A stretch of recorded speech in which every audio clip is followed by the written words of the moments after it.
No, whoop. Hold on. See, I get everything in this new. I get everything in this new setup, and the doggone things still don't work. Stand by. Making adjustments as we go. It's like, isn't that what we always do here? Okay. Now, visually, it looks like we got everything ready. This is what I get. This is what I get. It seems like I had everything prepared, and no, it just not not the case. It's because it's Monday. What the hell do you expect? Yeah, I know. I had a playful argument with my wife this morning, and it's like she says you got to get in the studio, and I borrowed from my wife Jody. I don't wanna. It's Monday. We got a lot to talk about since we've been off the last few days. So you know what I say to all of that? Go ahead. Let's go. Say it. Let's go. I can't do it. We'll do it live. Do it live. I'll write it and we'll do it live. Mister, will you please wake up, wake up, wake up, wake up, wake up?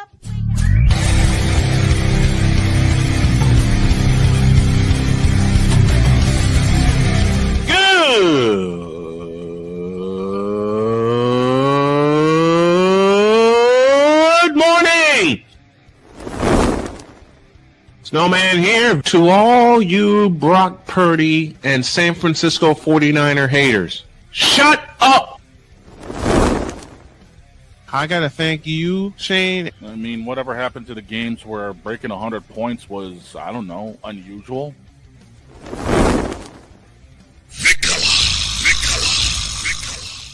There was one word to sum up the All-Star weekend. Trays. Cause we take this job so serious. Splash Brothers, yes. Ray Allen, replace him with Steve Kerr. Reggie Miller, yeah.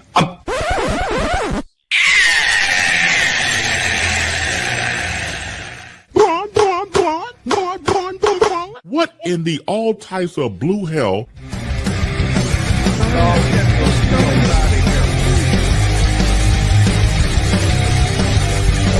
Oh yeah! Let's go, baby. Let's do it. The crew is back together. Oh yeah. And we're about to raise some hell. Let's do it.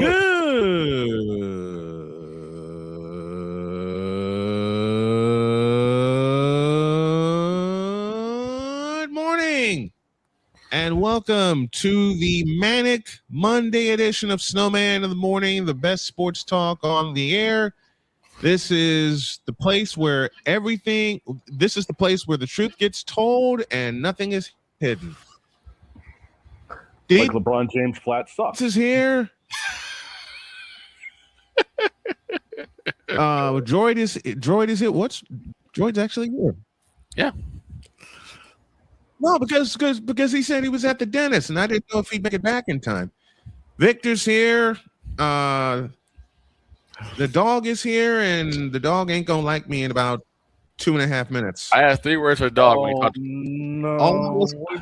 What did you do? I have 3 words for the dog when he said about LeBron's defense sucking. The utter blasphemy. Shut up. Speaking of defense, we got a throwback to 1990. I'll tell you later. We got a throwback like to it's 1999. What? Shut up. I was getting there. Yeah, we're going to throw it back to the NBA World Championship Series is set. We're going to throw it back to 1999, Spurs and Knicks. We'll talk all about that. Don't look now, but the White Sox have won 5 in a row. They swept the Detroit Tigers yesterday, and I'm going to talk about this young team. Wait, also, we're actually going to talk about baseball? I think we're still...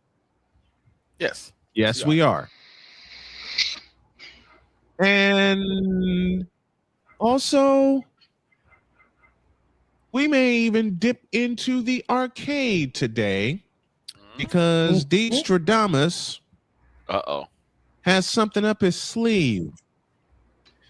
But now let's go to our play of the day to start things off. It's from Game 7. He already did. It's from Game 7 of the Western Conference Finals. And Droid, I will let you set it up, my friend. Listen, when I joined the stream, it was fire, fever. And then after that game concluded, a blowout for the Fire. I believe it was 100 points to, I think, 80? It was 84. 84. 100 to 84. Yep. Brian and I joined the StreamYard, and Brian was like, just take the call, Droid. I was like, okay, cool. And at 6 minutes and 40-ish seconds, Luke Cornett, the former Boston Celtic, made this defensive play. And get a pick and roll.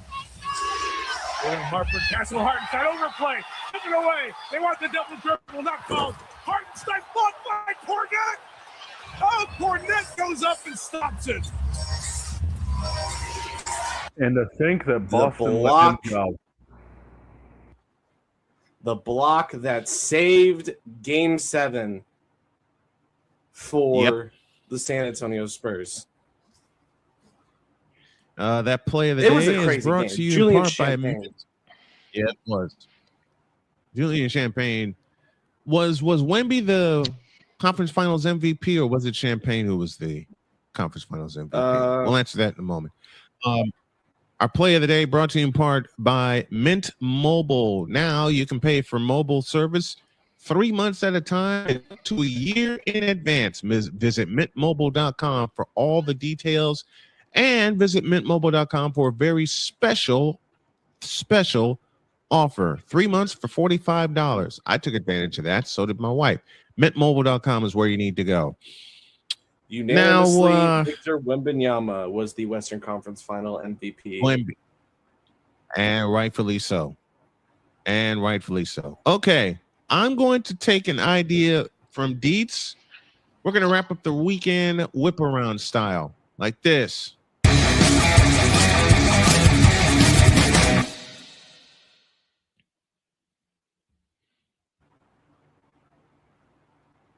I was busy this past weekend. The Fever went on the road twice, once to the Bay and once to the Pacific Northwest.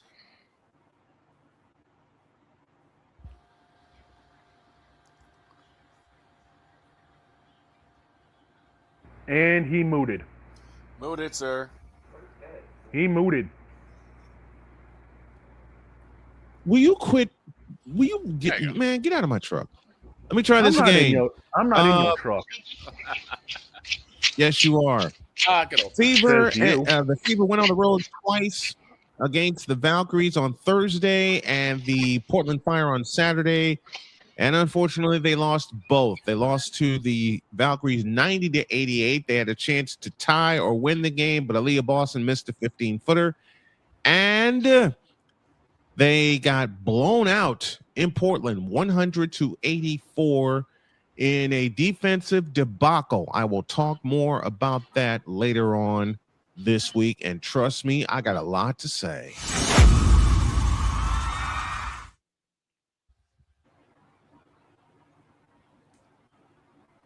Don't look now, but the White Sox have won 5 in a row. They swept the Detroit Tigers yesterday 2-1. Colson Montgomery tied the game in the 7th, and then Tristan Peters mooted again.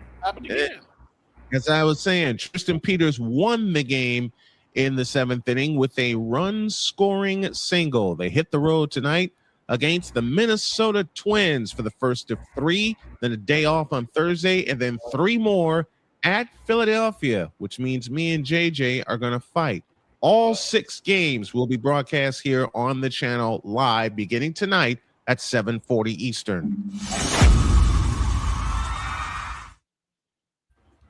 I can't wait.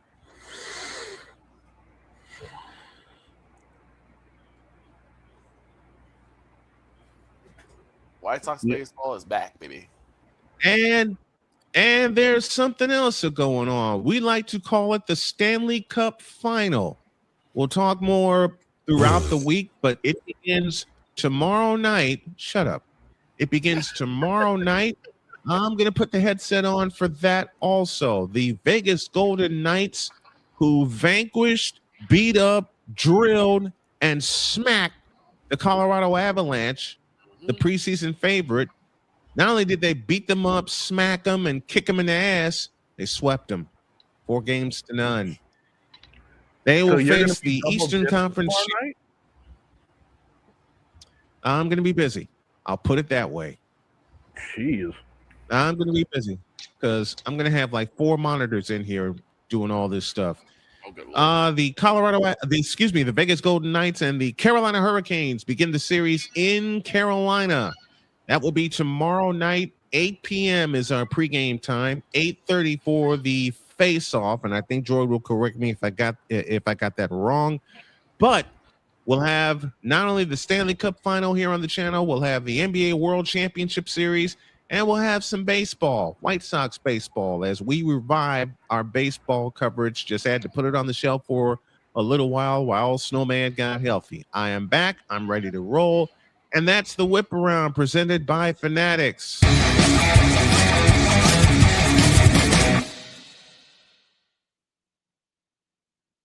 The only time of year I can be proud to be a Jayhawks fan.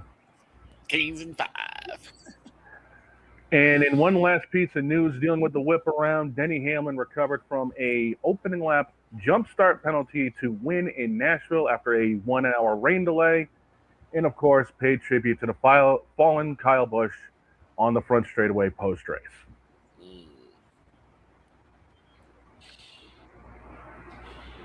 Well, I thought we'd be able to go to a break, but I think we got to wait a couple minutes because StreamYard is being StreamYard right now. That's why I've been playing around with other carriers. So stand by with us, folks. We're going to go to a break in a moment, but I'm going to give the floor to Dietz for a moment, and I'm going to start with a question. Actually, no, I'm not. We're going to wait to take our break because there's a story that Dietz is wanting to hit. False start, yes. False start, yes. False start, offense. You know, and that everybody usually but the happens. center. No, everybody but the center. That's the best call. Hey, wait until we start quarter number 6. Yeah, wait till quarter number 6 gets here. Quarter number 6 between the Green Bay Packers and Dietz and Victor's Dallas Cowboys. Yep. Good Lord. And you got to call it quarter. I'm waiting on commercials to load here, folks. And you got to call it, you got to say quarter number 6 because they played 5 quarters of football last year and nothing got settled. Why? And it ended tied. 40-40. 40-40. It ended in a tie, 40 apiece. We got Damian Hernandez in the house with us. Do y'all think Underdog will make SGA Operation Board Game now that OKC is out? Oh, geez. Ooh. Here goes Damian. Ooh. Napoleon brings up a point. I did. Dear Athletics, what the heck was that game yesterday? I'll tell you what that game was yesterday. 13 runs in the 3rd inning. Oh my God. I'll tell you what that game was, and I'll quote Dale Earnhardt, an ass kicking. The New York Yankees yesterday trailed 3-0 going to the top of the 3rd inning. Who was the starting pitcher? By the time the top of the No. I have a better answer, but I won't reveal it here. By the time the top of the 3rd inning was done, it was 13-3 New York. Oh my God. The last time we saw 10 runs before an out was produced was 2009, and it was my beloved Red Sox against the Angels. No, it was against the Marlins, my mistake. Marlins. And that was a game they ended up winning like 20-3. Listen to that sentence again. 10 runs before an out was recorded. That's painful. They batted around twice. Oh, Twice. it's like a whole chunk. Twice. Two time. Two times. Where's Pizzle when we need him? Two time. They got it around two times. That sounds like a whole chunk game, doesn't it? Yeah, it does. Victor and I did when Victor and I would cover travel ball. Man, there were so many games that we covered where teams batted around. Not only, this is for Pizzle and for Deets, not only two time before an out was recorded, but I had a game where the team batted around three times. I did too. Before an out was recorded. I did too. Sounds like me when I was last playing men's fall softball league. Well, let's move on here. Don't look now, but the Chicago White Sox are cooking. Mm-hmm. They entered this weekend 4 games back of the Central Division lead. Right. And thanks to a sweep of the Detroit Tigers, they are now only 1 game back of the division lead. Wow. That offense has been firing. I told everybody to keep their eyes on this team, even after we got blown to smithereens by the Milwaukee Brewers and blown to smithereens by the Florida Marlins. After that Florida Marlins game that I did, Victor and I had a conversation, and Victor asked me, well, you know what? I'm going to do it this way. I haven't done it like this in a while, and I'm going to do it today.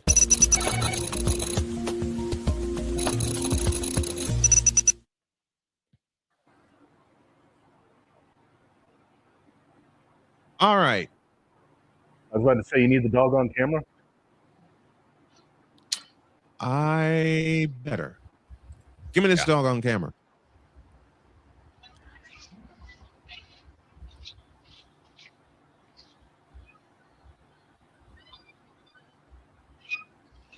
Mooted. Even after we got blown the hell out in the 2 games that I did, and I've done 2 other games since then, I had to put the White Sox on the shelf because I had health problems here. We had a lot going on here at the house, and I had to figure out which way I was going to go with my coverage. And then the fever season started, and y'all know the end of that story. I told people to watch this young team, even after we got blown out by the Brewers and blown out by the Marlins. Not only blown out by the Marlins, but shut out by the Marlins. Victor asked me a question, and he said, is this team actually going to compete? I said yes at that time. Victor doubted me. And I mean, I didn't doubt you. I doubted the White Sox. I didn't doubt you. Oh, a lot of people did. Oh, a lot of people did. And when you now talk look about, at these young guns.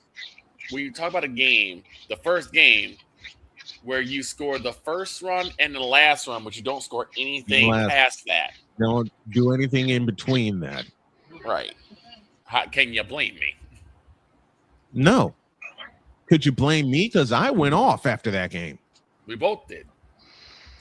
We both went off after that game. I think the White Sox hurt us. But these young kids do not quit. No. In fact, in this last homestand where they went 6-1. 6-1 on this homestand. The only loss was an extra inning loss to the blank Minnesota Twins. Yep. 5-3 was that final score. That was the only loss on that homestand. Now they're 5 games above 500. They repeated a feat that they did in 2021 because in 2021, they won their 30th game on May 29th. 5 years later, they won their 30th game of the year on May 29th. Victor, I'm going to say a sentence.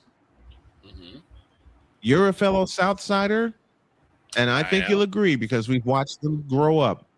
Yeah. I think these kids are ready to take control of the Central Division. I think so too. I think Central Division has kind of hurt themselves. It seems like they've kind of gotten just a little bit weaker than what they were before. But this team has shown that they can get back to basics.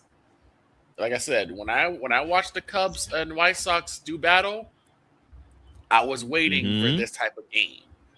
They're getting back to the fundamentals. They're getting back to the small ball. They're getting back to runs batting in. They're actually hitting with runners in scoring position. Who'd have thunk it? Which is what our biggest bugaboo was. We wanted to see the White Sox produce with runners in scoring position. Mm-hmm. Man, have they ever lately. Now, I say it is a long season. We're just in the first quarter of this season. So there could be hiccups. Injuries always around the corner, but I am loving what I'm seeing from this team. You mentioned injuries, and the White Sox have a big injury right now. Munetaka Murakami is on the injured list with a groin injury for the next 2 to 3 weeks. But Edgar Caro is there. Miguel El Tigre Vargas is there. Colson Montgomery, who hit his 15th home run yesterday. Wow. 15 home runs for Colson Montgomery, and we're just getting to June. Yep. We're just getting to June. Murakami has 20 home runs, and we're just getting to June. The last White Sox player to hit 20 home runs before the month of June, I think you all know this. Name. Frank Thomas. The big hurt. And he did it 2 times. Well, the problem with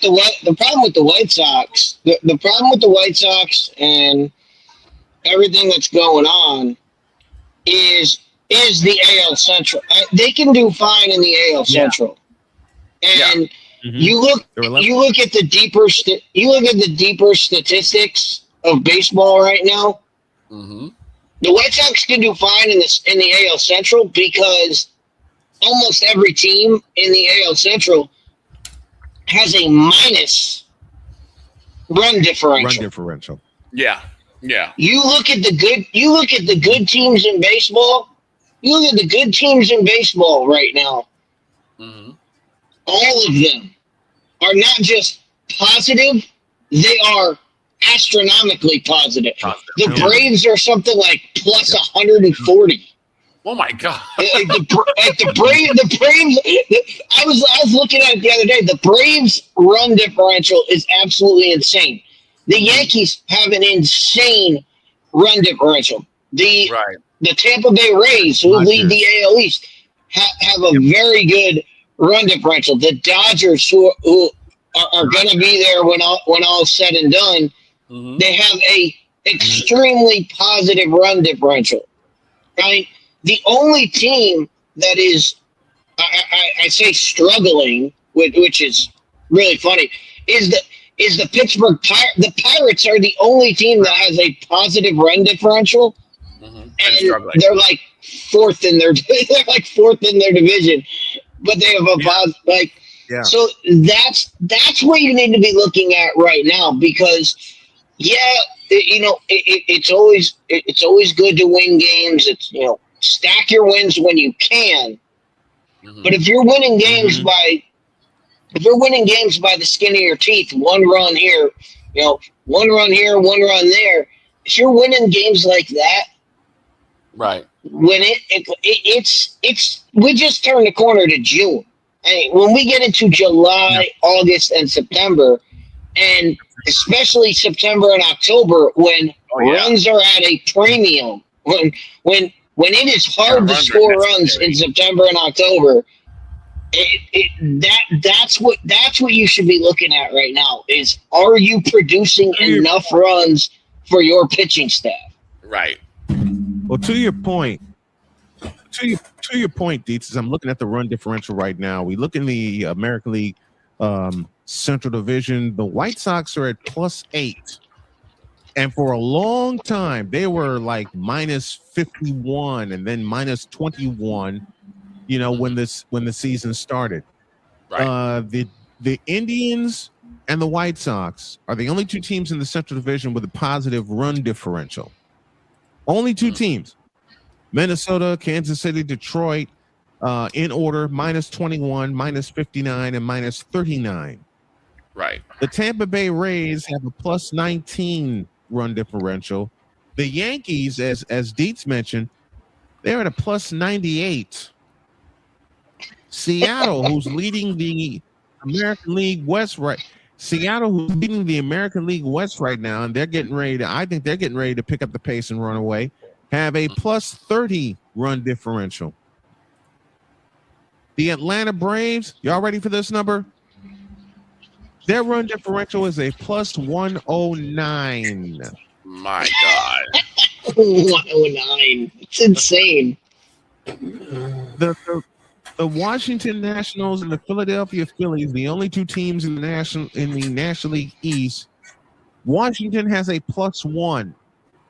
Philadelphia has a minus 26. I'm going to say this, as no man's going to know exactly where I'm going. That's Region Redbirds numbers right there. Oh, man, look. We'll talk about the Region Redbirds at a later date. But the Region Redbirds used to put up stupid numbers. Stupid. Okay? And while I'm talking baseball here.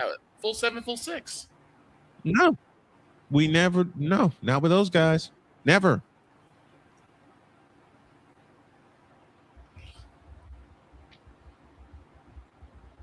Oh boy. Oh no! Now what? Droid, I see her note. We'll get to that in a minute.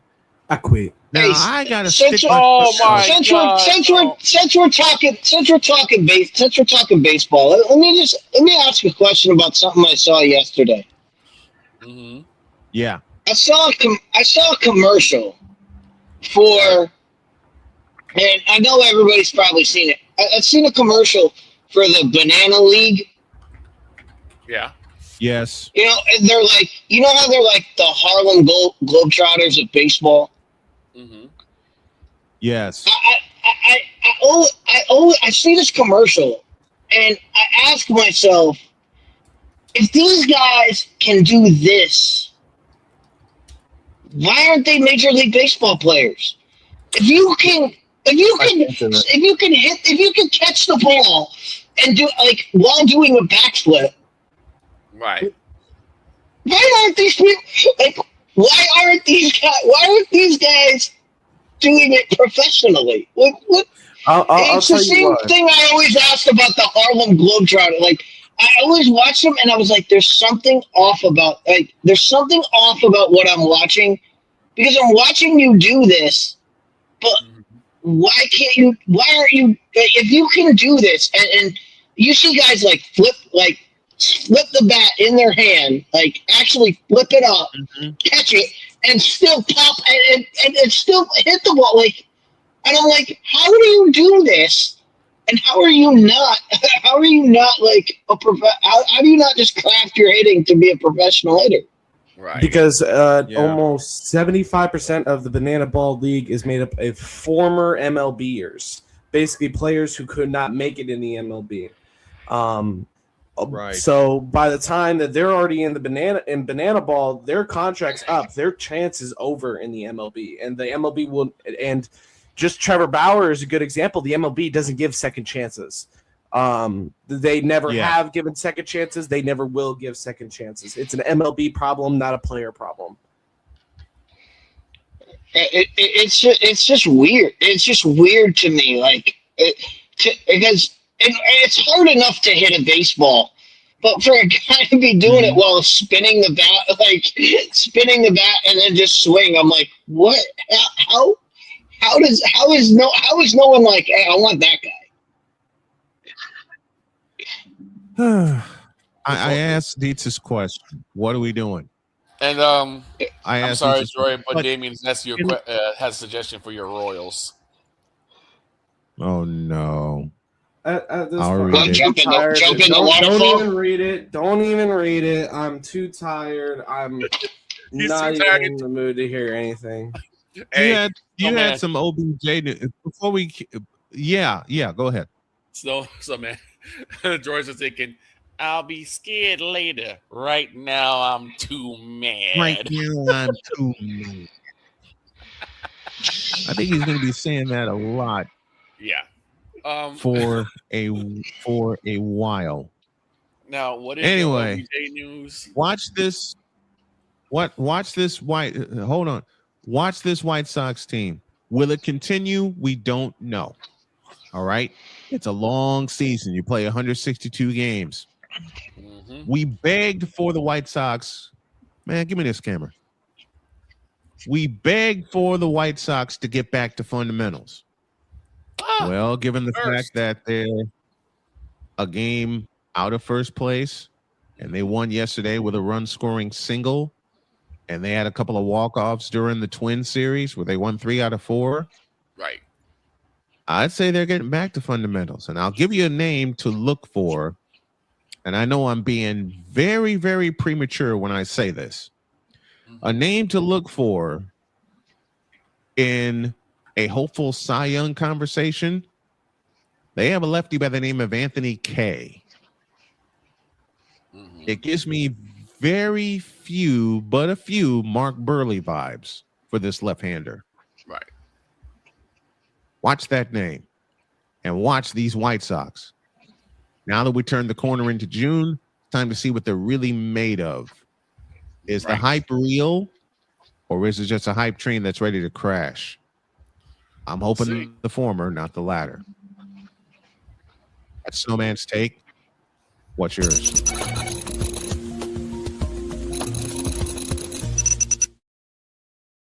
I want you guys to keep healthy. That's all I'm asking Breathe for. Is keep That's these all guys we gotta healthy. do. What is that? Fire Q. Fire Q. Hashtag fire Q. Fire Q. Oh, why God. are you firing? All right, Q? now we can. We'll let him explain. Now we can take a break. Okay. Yeah, we'll take a break.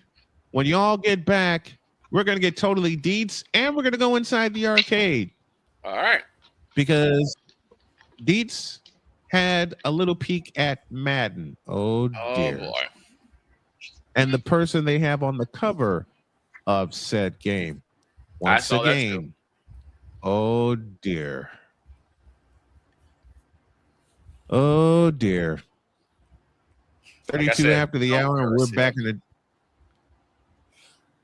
I'll respond when we get back. 32 after the hour, and we're back in the deuce. This is Snowman in the Morning. The original Think Drink is back. Level up with proven ingredients formulated to crush your competition. No gimmicks, no jitters, no messing around.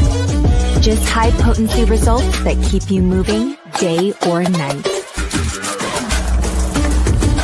There's a new nerd in town, and we came to play. Nerd Focus. Smarter than energy. Here's an important message from the Diabetes Solution Center. Do you like pricking your fingers to test your blood sugar levels? No one does, but it's important to maintain your health. And now, by wearing a small remote device called a continuous glucose monitor, or CGM, you don't need to prick your fingers anymore. It's easy to use and helps you make more accurate diabetes treatment decisions. If you are testing your blood sugar 3 or more times daily, injecting insulin, or using an insulin pump, call the Diabetes Solution Center right now. And if you have Medicare or most major insurance coverage, you may be able to get a new CGM at little to no out-of-pocket cost. Shipping is free, and we'll even bill your insurance company for you. If you are testing your blood sugar 3 or more times daily, injecting insulin, or using an insulin pump, call the Diabetes Solution Center right now to learn how to end the painful finger sticks and get your own continuous glucose monitor, or CGM, at little to no out-of-pocket cost.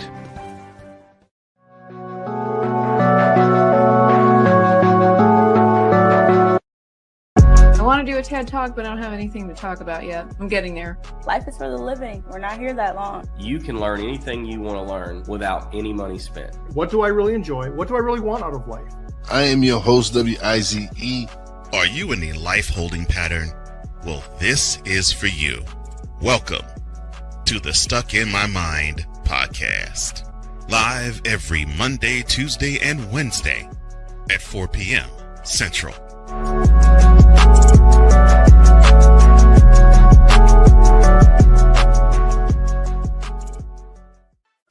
Drew Willingham. In this case, yeah, you put the blame on Kyle Shanahan for apparently not preparing the team enough for the overtime rules, supposedly. Cole Johnson. Peyton was considered the winner, and he was the darling of all darlings for Gerald. With a special appearance by Tyrone Alizé McDummy. Ain't nobody calling me. Text delete. Join these two football enthusiasts as they give you Total Football Talk. Live every Monday at 4 p.m. Eastern, 3 p.m. Central on the Sertoba Media and the Comey Media YouTube channels.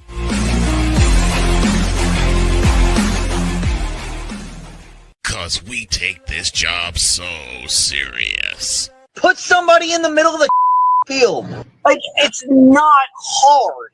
What in the all types of blue hell? This is Snowman in the Morning.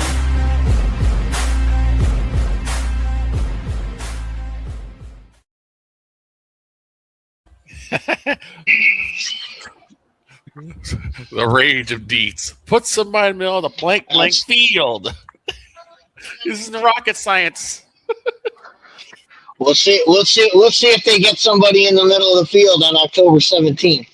We'll see.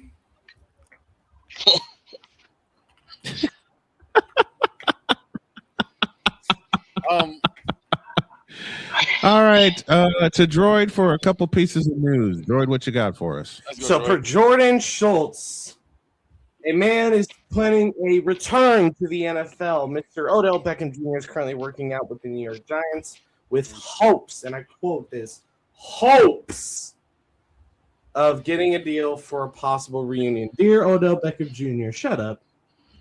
So OBJ wants to return back to the Giants? He wants to go back to the Giants for one last year to end his career. Dear Odell Beckham, you fired. Maybe. I mean, if he shows good light, I mean, they'll probably sign him on a wide receiver 3 type deal. Yeah, probably something not too crazy. I don't see him getting any more than you put him in. You slot him in until Neighbors is back to being Neighbors. I mean, Neighbors is coming off ACL surgery, so they're gonna have to. They're gonna have to ease Neighbors back in. And why not? Yeah, why not? Maybe because Neighbors and who else? That's gonna be the Wanda Robinson. I'm saying this kiddingly. I want anarchy. I want him to complete the workouts. I say you did great in the workouts. You did great. You fired. Will that happen? No. Malik Neighbors, Darius Slayton, Darnell Mooney, Calvin Austin III, Malachi Fields, and Jalen Hyatt. Malachi Fields. Yeah, Jalen Hyatt, one of the worst draft picks of all time. He's better than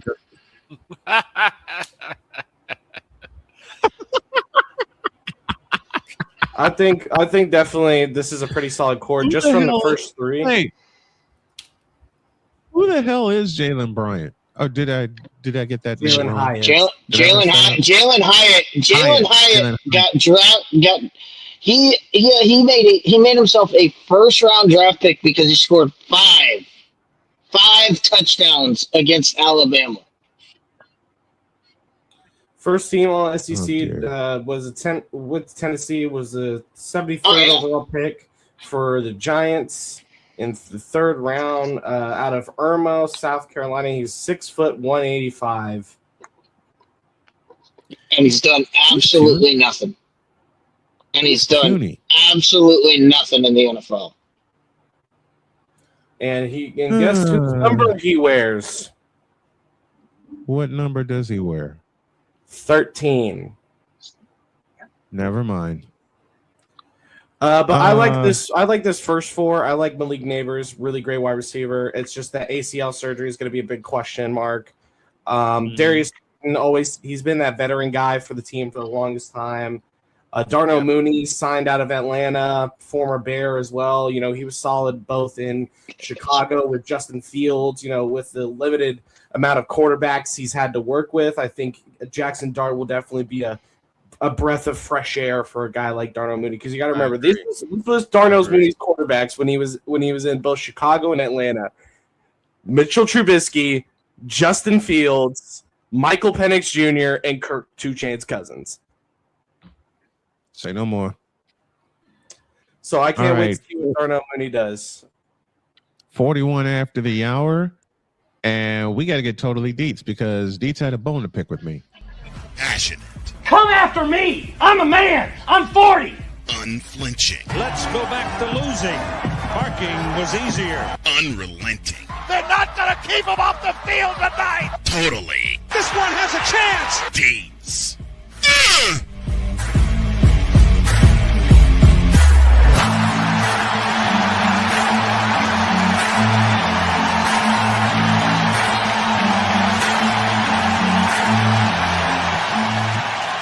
That's not just a murmur, that's a full-blown fibrillation.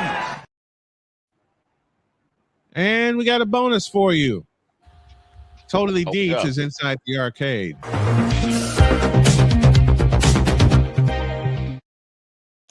Oh, I love that. I love that. Good. Oh yeah, we got the controller going. We got the controller with the different colored battery pack too. Yes. That's right. That's right. That is from my childhood. Yep, you can go little Xbox 360 controller going. Oh, okay, yeah. I thought like wait, it's not bad. I had a brand new Xbox One controller because I play new gen, and it sucks. Okay, Deeds, what you got for us in the arcade today? Now, I know it's got a lot to do with Madden, so let her rip. So, we all know the new Madden 27, is coming out soon. And what's happened is I've taken to watching. I watch a lot of these guys. I watch a lot of guys play Madden, and I watch guys who play full seasons of Madden. Like, not just, I watch him play one game, or I watch this guy do this. No, I have watched guys. I like watching guys that play full careers or do full team builds, and they do multiple seasons and all of that stuff. And all these guys are great. Look, I'm going to say not the expert, Mr. Hurricane, gamer ability. They all do this. They play not just Madden, but they play college football 27. And by the way, Madden and NCAA football, get your act together. Please. Get back to the old ways of where you could take your class, your game from NCAA and import it into Madden, so you could. That was the only reason I bought. The only reason I would buy Madden back in the day is because I could take my college teams and import them in and see where my guys got drafted instead of the way they do it now, where they just tell you, oh, this guy got drafted in the first round. You could actually go in Madden, simulate a season, import your guys in, and let the CPU draft your guys and go, oh, my guy got drafted, 12th. My guy got drafted 23rd. My guy got drafted in the third round to this team. Like, it made everything fun. So get your act together, put everything back together so that everything is seamless. That being said, I watch these guys play, Now, they do a great job with their presentation and everything. All of that is fine. It's awesome. I love watching Hurricane because he like calls the games. Like he'll play the game, but he'll actually call it. I used to do that too.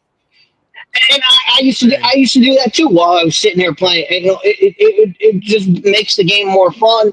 And I usually don't listen to the announcers that they have because I don't. It's all pre-recorded and it's all the same stuff. And I'm like, I don't need to listen to that.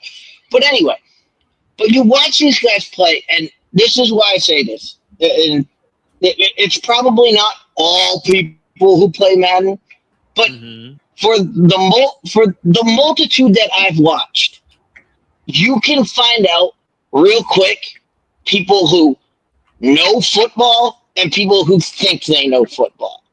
Yeah. And I'll give you the example.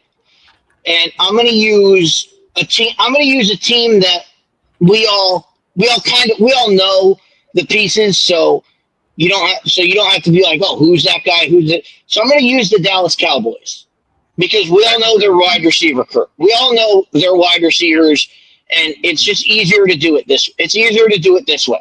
I would use. You could do this with any team, but I'm just doing it this way because it's easier to figure out. Right. So if you come out and you line up and you have CeeDee Lamb on one side, Pickens on the other side. Right. You have Tolbert as your slot. Yep. Ferguson is your tight end. Yep. And you have a running back. Okay? Yeah. Those are your passing route. Everybody's running their passing route.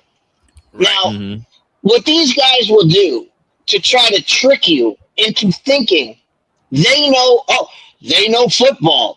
They know football. They're going to try to trick you because they're going to come out and say, they'll show you the play, and they'll say, all right, my first read on this play is CeeDee Lamb. Right. My second read is it's the slot guy. My third read is the tight end. My fourth read is George Pickens or Javon. No. Your read is the corner. Your read is the defense. Where's the defense playing? Going, correct. It's not, hey, I'm looking to this wide receiver on this play.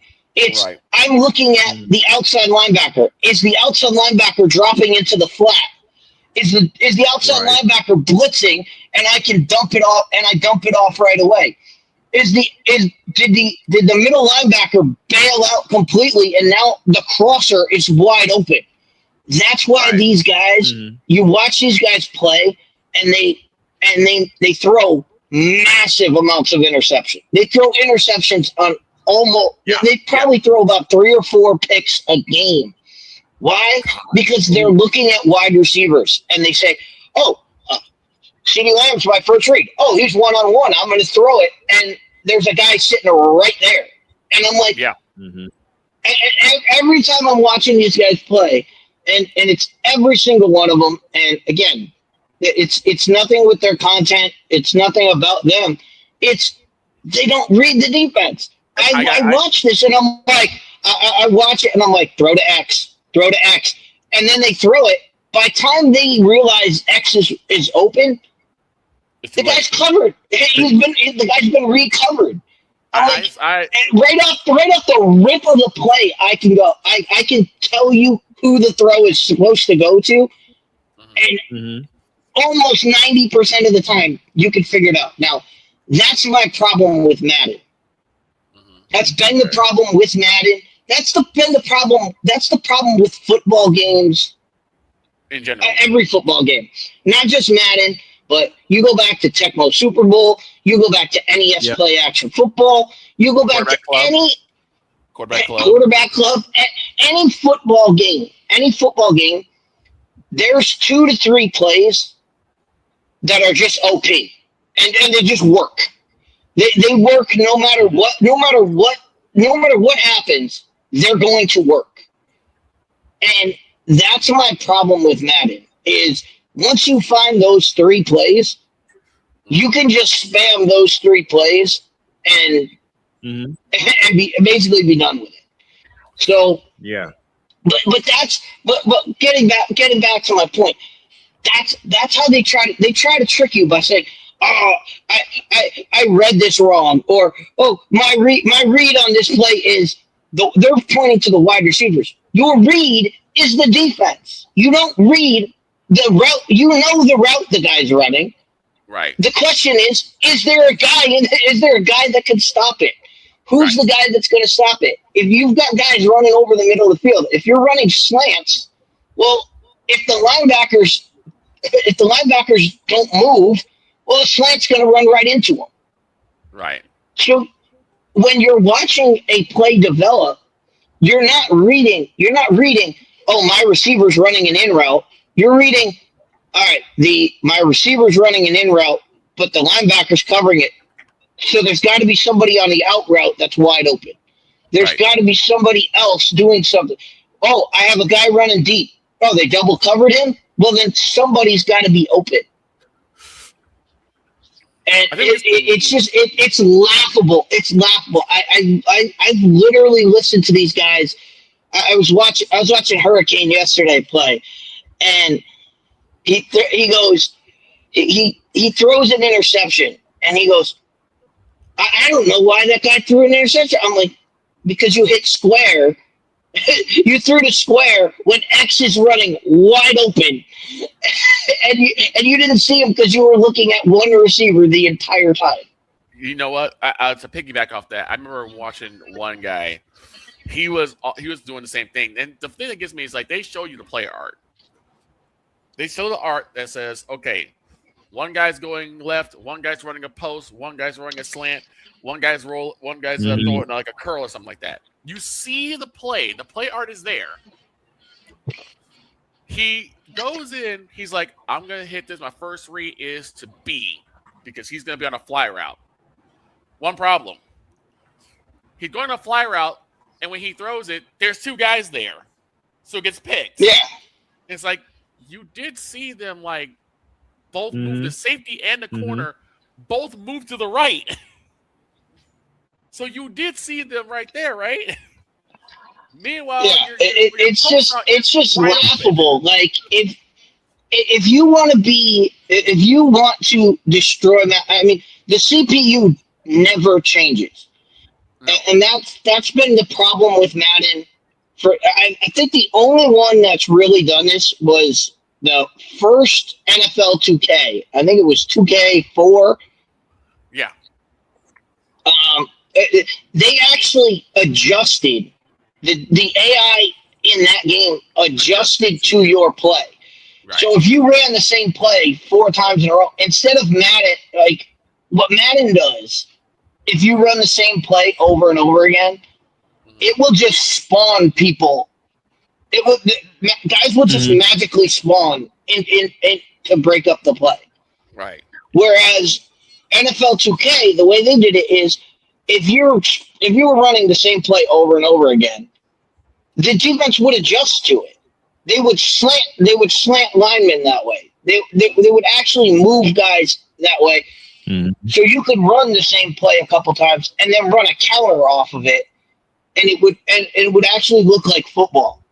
With Madden, what they'll do, you're running the same play, all of a sudden the defensive tackle just will phase through the guard for no reason. Because they're like, you've done this play too many times. Right. But that's what I mean. It's video. It's a video. I understand it's a video game, and they have to get that. But if they can find a way to make that AI work, but again, you see this all the time, and I hear people talk about this at the bar all the time. Oh, that guy's not your read. I'm like, you don't. Defense. Your quarterback. If your quarterback's reading reads are off his own players, he's going to make mistakes more times than not. All the time. Your reads are the defense. You're reading the defense. If you have plays that are going inside and they have everybody packed inside, well, guess what? that play's not gonna work. Right. You have to read it to throw the ball to the outside and find your outlet. That's why they have outlet receivers. Right. So it's just funny. It was just funny watching, and it wasn't one time. It wasn't, this guy did that this game. It was all of these guys, all of the guys I mentioned, they all do the exact same thing. And I was watching them this weekend, and I was like, what are we doing? Like, I think I've commented in Ryan's videos, Gamer Ability. I think I've commented like 6 times. Do you read the linebacker? Like, the linebacker's sitting right under your route. Don't throw that route. Right. Throw it to someone else. It's so much fun to watch. It's good. But like I said, those guys have awesome. Like, I know I dumped on them for a little bit, but they have great content.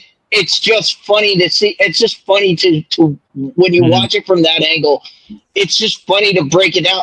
I've been doing it I've been doing it a lot. Like, I'll pause their video. I'll pause their play when they're showing the play art, and I'm like, all right, and then I'll let it play, see what the guy drops, and I'll be like, throw to X, and then I'll see the ball going to somebody else, and I'm like, that's a pick. That's a pick. And again, this is how you know somebody. And we have conversations at the bar like all the time, and I'm like, you guys don't know football. Like, just know football. If you're running a slant and the linebacker's standing there, you can't throw a slant. It's going to get picked. That's going to be a pick 6 every time. With the in, you can't run it in if the middle linebacker is just standing there. If the corner is squatting in a cover 2, and you throw the out route, that ball's getting picked off. Like, any corner would pick it off. You're going to throw it right to the guy. Right. It kind of reminds me of like someone who's like who continuously keeps getting, like, let's say you're playing like 2K or something like NBA, and your guy's getting smashed every single time. He's getting the ball stolen and getting blocked. And every time you get the ball, you keep going back to the same person. It's like that person is getting blocked. You cannot keep going back to him. But that's how I remember. That's how I remember playing Madden. Like, I remember, like, I would always my friends would always come over back in the day and say, let's play Madden all night. And I'm like, this isn't going to be fun for you. Nope. And I'm like, all right. And they'd come over and they'd be like, all right, we'll play 5-minute quarters. I'm like, you better score. I'm like, if you don't score, you're gonna lose. Because all I used to do, I would have the 3 plays that worked, have them as my audibles, and just hurry up offense the entire game. And I would hurry up offense, but not snap the ball, and just let the clock run. And I would literally, everybody would be like, "What are you doing? Why are you not scoring?" And I'm like, because it's 5-minute quarters, dude. If I get the ball once, I can drive down the field, get a field goal. I get a field goal, and you kick the ball back off to me. The game, I'm up 2 scores. The game's over. And they're like, and all my friends are like, why do you do this? We're trying to score, and I'm like, I'm trying to win the game. I could care less. Right. I could care less how much I score. I was like, as long as I score more points than you, that's all that matters. Right. It's kind of interesting to see how people play. Like, I used to. There was a guy named Chris Moon. That's our trip inside. He used to play all the time. Yeah, he was really good. Yeah, I remember Chris. But I just wish they would give like a regular season mode rather than a franchise mode, because I don't want to be the owner of the team. I just want to, play, win, and get championships. If I can just do that season mode every single time, I'm fine. I'm happy. Yep. I don't care. Yeah. Who I need to sign and resign. See, with modes like that, that's why. Yeah, modes like that, I kind of gave up on playing, but hearing you guys talk about it, I might. Oh, see, I like that.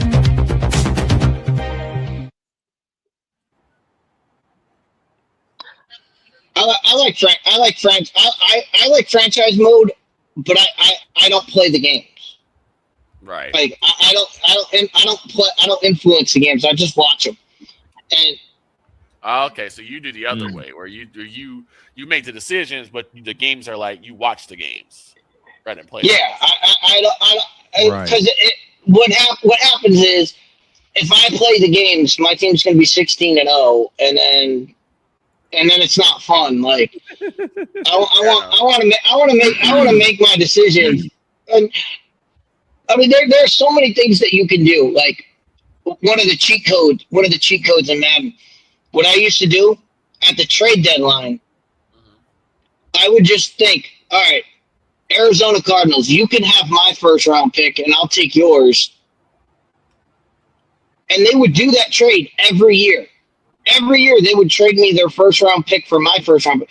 I knew my first round pick was going to be 32. So they're giving me a top 10 pick. I would just rank whoever the worst team is at the trade deadline, trade them my first round pick, and most likely I would have a top 5. I'd have a top 5 pick going into the next year.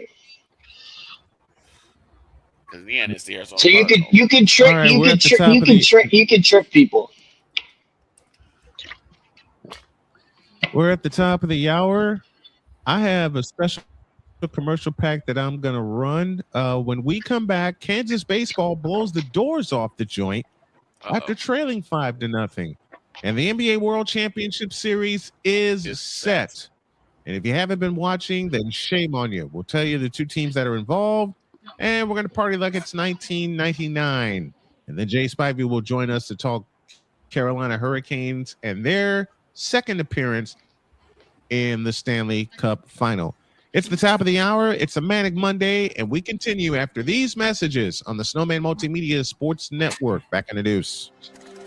This is Snowman in the Morning. The original Think Drink is back. Level up with proven ingredients formulated to crush your competition. No gimmicks, no jitters, no messing around. Just high-potency results that keep you moving day or night.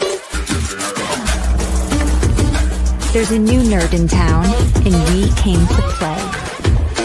Nerd Focus. Smarter than energy. Here's an important message from the Diabetes Solution Center. Do you like pricking your fingers to test your blood sugar levels? No one does, but it's important to maintain your health. And now, by wearing a small remote device called a continuous glucose monitor, or CGM, you don't need to prick your fingers anymore. It's easy to use and helps you make more accurate diabetes treatment decisions. If you are testing your blood sugar 3 or more times daily, injecting insulin, or using an insulin pump, call the Diabetes Solution Center right now. And if you have Medicare or most major insurance coverage, you may be able to get a new CGM at little to no out-of-pocket cost. Shipping is free, and we'll even bill your insurance company for you. If you are testing your blood sugar 3 or more times daily, injecting insulin, or using an insulin pump, call the Diabetes Solution Center right now to learn how to end the painful finger sticks and get your own continuous glucose monitor, or CGM, at little to no out-of-pocket cost.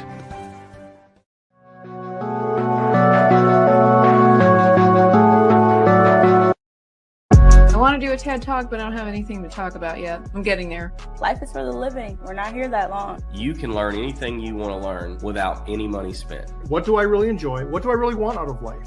I am your host, WIZE. Are you in a life holding pattern? Well, this is for you. Welcome to the Stuck in My Mind podcast. Live every Monday, Tuesday, and Wednesday at 4 p.m. Central.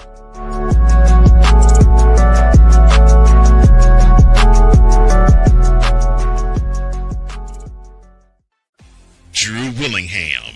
In this case, yeah, you put the blame on Kyle Shanahan for apparently not preparing the team enough for the overtime rules, supposedly. Cole Johnson. Peyton was considered the winner, and he was the darling of all darlings for Gerald. With a special appearance by Tyrone Alizé McDummy. Ain't nobody calling me. Text. Delete. Join these two football enthusiasts as they give you Total Football Talk. Live every Monday at 4 p.m. Eastern, 3 p.m. Central on the Sertoba Media and the Comey Media YouTube channels.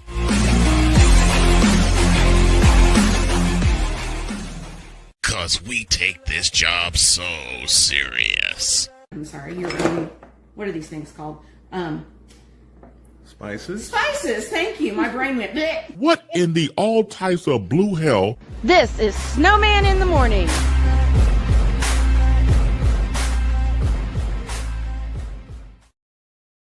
The legendary Dr. K. Yes, in case y'all were wondering. Yep. In case y'all were wondering, that's my beautiful bride. That's my beautiful Dr. K. And I had to do that bump back for her. I have a story. So people know that whenever I'm in the office, I usually bring a story back. Here's one. One of the people who watched the show asked me a question. They said, "You are the person, Nicola, correct?" Yes, I am. Thank you, Cole Johnson. She says, "Why does the pretty blonde lady not like you?" Like, huh? She always tells you to shut up. I'm like, oh, you mean Deb? Because I said one time that the number one quarterback would be Caleb Williams. And I got told to keep my mouth shut. Who actually is on the cover of Madden 27. Oh, gosh. Oh, That's why I told Deeds, please don't curse Caleb Williams. Because that's the thing that worries me. He's on the cover. Now, mind you, the last person on the cover was who? Saquon Barkley. And what happened? Saquon Barkley. They rarely well, went. The thing about that, and this will be for a later arcade that we'll have to get into. But Victor, anybody who plays video games knows there's no such thing as cover art anymore because there's no such thing as covers because everything's digital now. That's so. You know what? You're right. Right. It really doesn't make a difference. Who's on the cover if nobody's getting a physical copy. That's true. That is true. That is true. Because everything is digital now. All right. It is 11. It's 11:08, and I'm going to ask Deets Stradamus to take us to the ID. Take it away, Deets. All right. Snowman Multimedia. Here are our stations to identify themselves. Broadcasting live in your region, across our nation, and around the world, this is Snowman Multimedia. We need to see it. Put somebody in the middle of the field. It's really, in the end, basically a skill issue. Jesus Christ. Well, that game sucked. You fool! I'm on Alarm Island. What the is that? Give me them cocks! Now get out my face, you thirsty bitches. Now get out of my face, you thirsty bitches. Now get out of my face, you thirsty bitches. Now get the hell out of my face, you thirsty bitches.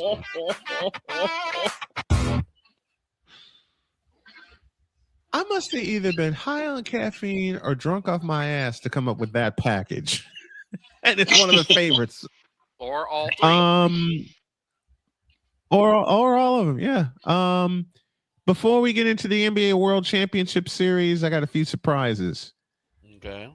Here's the new bump back I created for the dog. Cause we take this job so serious. I'm on Alarm Island. Give me them cocks! What in the all types of blue hell? This is Snowman in the Morning.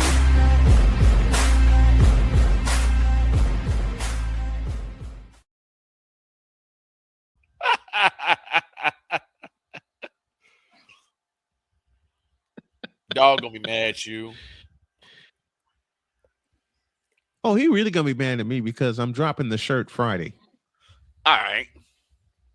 Yeah, there we go. All right. I am dropping the Alarm Island shirt Friday.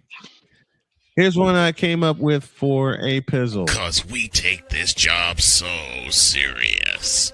Well, that game sucked. What in the all types of blue hell? This is Snowman in the Morning.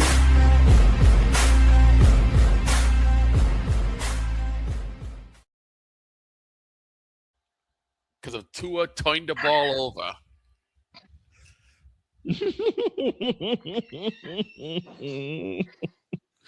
And the first time he ever uttered that phrase was when the Dolphins got blown out by the Buffalo Bills. Yep.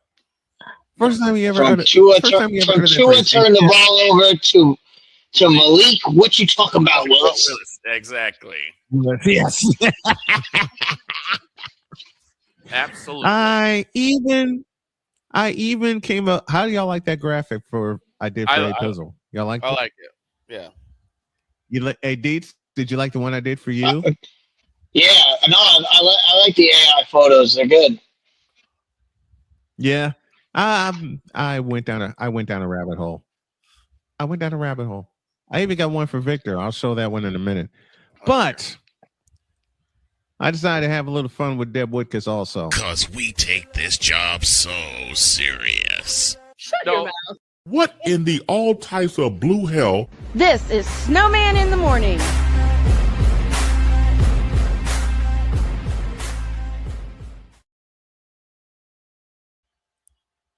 Her and she laughed her head off. As a joke only. What'd I say? What'd I say? Shut up. Shut up. Okay, one more. And then we got to get to the say it again. I'm afraid for what my bump back is. I'm afraid. If it's Gerald Jones, it's fine. But I'm afraid. It ain't what you think it is. It ain't what you think it is. Okay. Here's one I did for Jen. Cause we take this job so serious. It's really, in the end, basically a skill issue. Now get out of my face, you thirsty chiz. What in the all types of blue hell? This is Snowman in the Morning.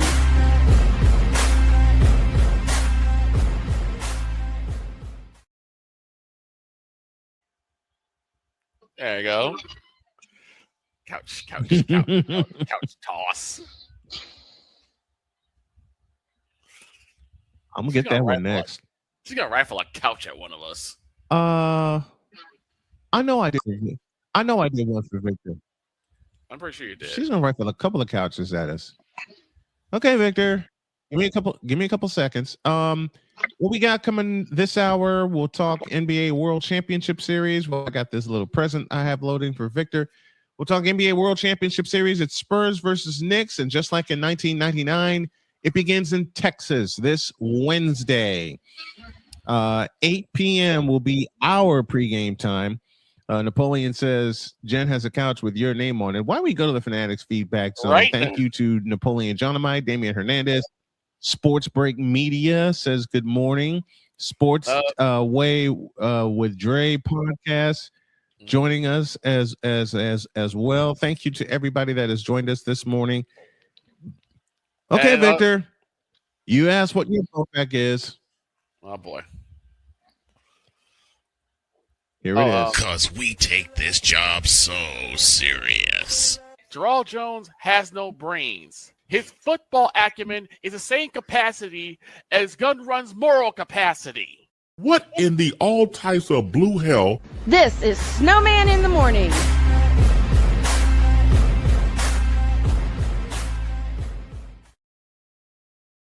Where do you get those pictures? Where do you get it? Where? You're muted. Where'd you get those pictures? I went down an AI rabbit hole. I see. I went way deeds. You heard me say this to you. I went way, way, way, way down the rabbit hole. Oh, I think it's a Deets question. He asked, way down that hole. Damien asked, what are your thoughts on the SEC making their own league in college? Hold that for Thursday. Hold that for Thursday, because that'll kick off hour one. And being here on Thursday for hour one, we also have something with Brendan Sorsby, which Deets predicted, and the NCAA is just now catching up. So we're going to hold those for Thursday. All right, which is why I see Deestradamus as your ID. We'll do college on Thursday. Yep, hold those for Thursday. Not only that. Did y'all see the USFL? Did y'all see the headline from the USFL? Oh, the USFL is having trouble filling stadiums. Who saw that coming? Well, who saw that coming? Well, hold that for tomorrow. You know what? Hold that for tomorrow. They're just getting onto this. That's crazy. They're just catching on that. Just catching on that they can't fill stadiums. They're just catching on to something. They're just catching on to something that we said 2 years ago. A while back. Game one. We said it after game one. After the first game they showed. They're gonna have trouble filling these stadiums. 3 years later. They got all the microphones. Can't figure it out. You know what? We'll hold the NBA finals until Jay gets here. Let's talk. Okay. Let's talk UFL, because it's a bleeping disaster. Yeah, and it's a disaster that we predicted. All of us here on this program predicted 2.5 years ago, when the leagues were split between the XFL, which died, and the USFL, the rebirth of the USL, which died after 2 years. The USFL, well, they wound up combining their leagues, but the USFL died a horrible death the same way the Major Indoor Soccer League died a horrible death. Why? Because the same team kept kicking everybody's ass. Right. With the MISL, it was the San Diego Sockers. Except for one league championship, which was 1987, the San Diego Sockers won every single title from 1984 to 1992, when they got blown to smithereens. Right. Who won the first 2 titles for the USFL? The Birmingham Stallions. There was no competition in the USFL, and that's why one of the reasons, and Deet, you pointed this out 2 years ago, they couldn't fill stadiums. What the hell are we watching here? I had plans, and thank you, Deets and Victor, for stopping me, because I had plans. I said, you know what? I'm going to try the USFL on my channel, and Deets put a big old stop sign in front of me and said, no, you don't. Stop. Listen, that stop sign. They've got two big problems. They've got 2 big problems. The USFL has 2 big problems. One, we just talked about. UFL they can't fill this. They can't get people in the stadium. So when you're watching it on TV and you see that nobody is there, it hurts the entire production. It hurts the entire production, because your focus is, holy crap, there's nobody there watching us. Right. So they've got to find a way to not show the crowd and just show the game on the field, which it's hard to do because there's no one on the field to watch. There's no one on the field that you're going, I have to see this guy or I have to see that guy. Right. Nobody knows who the hell these guys are. Mm-hmm. And they're not connected to all of the guys in the USFL are not connected to any program. What needs to happen is you need to be getting NFL practice players, NFL guys who are not playing in the regular season, who are, hey, this guy plays for the New England Patriots. Patriot fans might care about that. Because 49er fans will care if this is a guy who plays for who's on the 49ers practice squad. Those are the types of guys that they need to get and those to be promoted. Those are the type of guys that would fill stadiums. They need to handle it the way they had the World League / NFL Europe do it. Because Kurt Warner was one of the most famous players that came out of NFL Europe, and we know the rest of that story. They also need to get out of NFL city. Like, they can't be in NFL cities. Where are they doing the best? They're doing the best in St. Louis, where they don't have an NFL team, so people can go and root for that. San Antonio is doing well because they don't have an NFL team to latch onto. Every other place that, like, the DC, what are they? The United or whatever they are. Yeah, the DC Defenders. No one cares. No one cares about them because they care about the Washington Commanders. They care about the Redskins. They don't care about the USFL team in their city. That no one cares about that. You have to go to places where they care about this.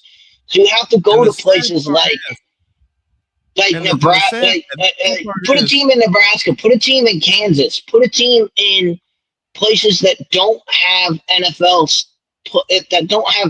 teams already. And the sad part is with the DC Defenders, you're right. No one cares about the Defenders because all eyes are on the Redskins. And the DC Defenders are the defending league champions. I'll tell you what killed the attendance. I'll tell you what killed the attendance at the DC Defenders game. They took away the beer snake. Yeah. They took away the beer snake. Taking away beer from a football game. That's gonna kill it. That's gonna kill it faster than anything. They took even more than that. Even more than that. What's hurting it is the fact that you have to recognize the NFL is a year-round entity. Yep. You know, when the USFL is playing, what is the NFL? They have the NFL draft. They have the schedule release. They're going to have training camps coming up. Like people in Washington they don't care about the Defenders. Why? Because they're looking at the Redskins schedule and they're looking at who the Redskins play week 1. And now the month of June, they're going to be looking at who are the rookies that we drafted. Let's look at rookie camp. Let's look at when guys get to training camp. Let's see what's going on here.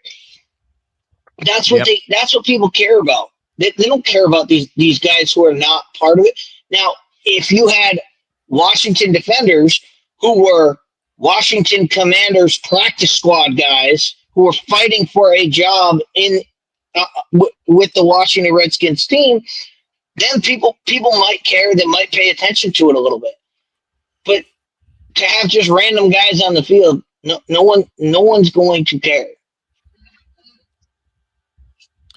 And the other thing is with the media, these big time deals that they have with ESPN and Fox, those are the only two stations that are carrying the UFL right now. Because remember, when the USFL was in play, they also had NBC involved. Right. But now you only got two big networks carrying the games. And the other problem is, and DJ, you brought this up when they first, when both leagues premiered. Where's the independent media?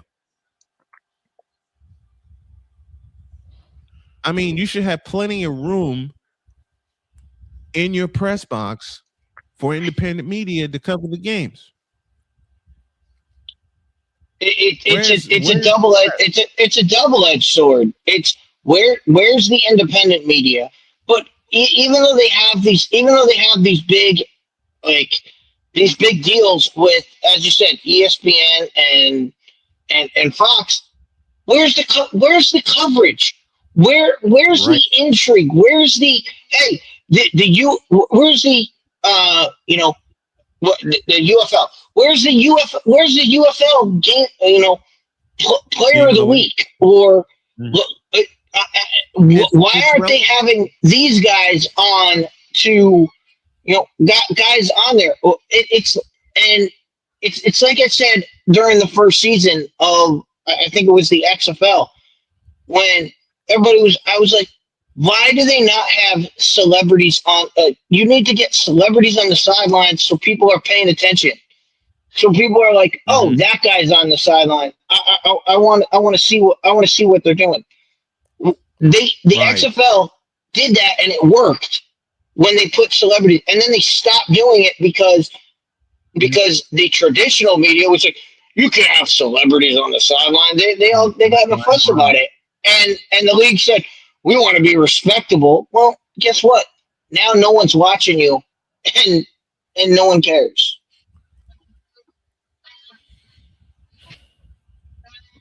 And we said this 2 years ago.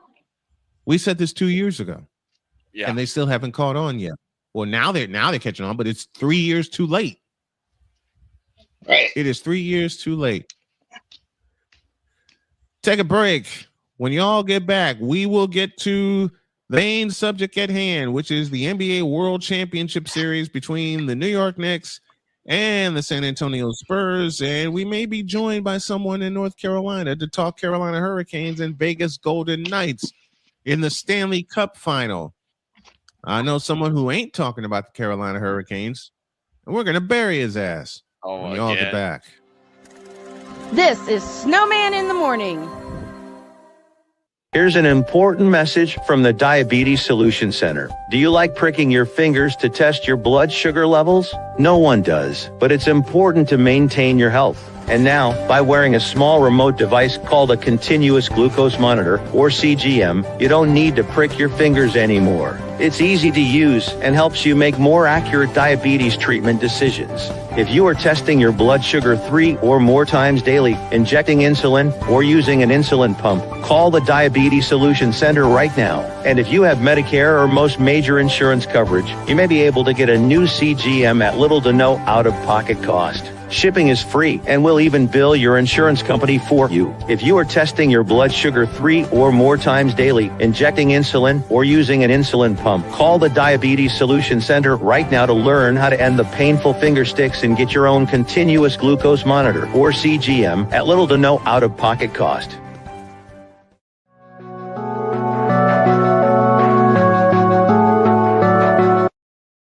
I want to do a TED Talk, but I don't have anything to talk about yet. I'm getting there. Life is for the living. We're not here that long. You can learn anything you want to learn without any money spent. What do I really enjoy? What do I really want out of life?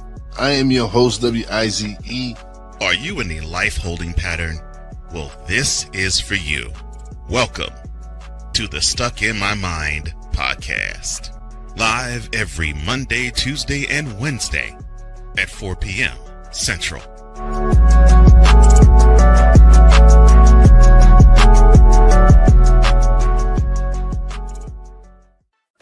Drew Willingham. In this case, yeah, you put the blame on Kyle Shanahan for apparently not preparing the team enough for the overtime rules, supposedly. Cole Johnson. Peyton was considered the winner, and he was the darling of all darlings for Gerald. With a special appearance by Tyrone Alizé McDummy. Ain't nobody calling me. Text delete. Join these two football enthusiasts as they give you Total Football Talk. Live every Monday at 4 p.m. Eastern, 3 p.m. Central on the Sertoba Media and the Comey Media YouTube channels.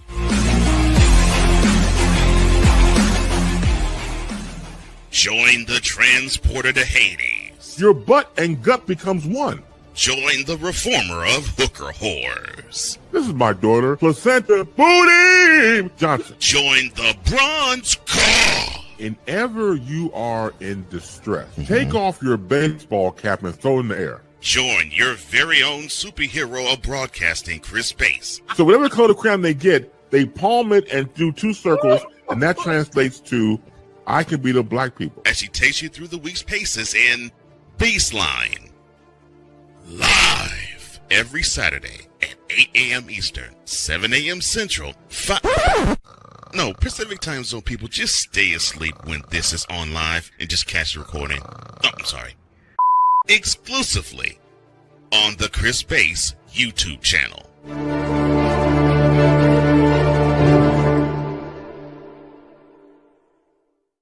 Cause we take this job so serious. I'm on Alarm Island. Give me them cocks! What in the all types of blue hell? This is Snowman in the Morning.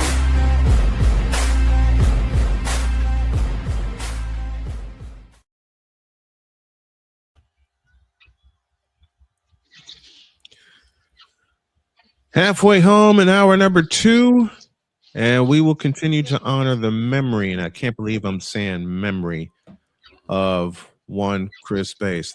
And I had someone over the weekend ask me why I'm still playing that commercial, even though our dear friend has passed on.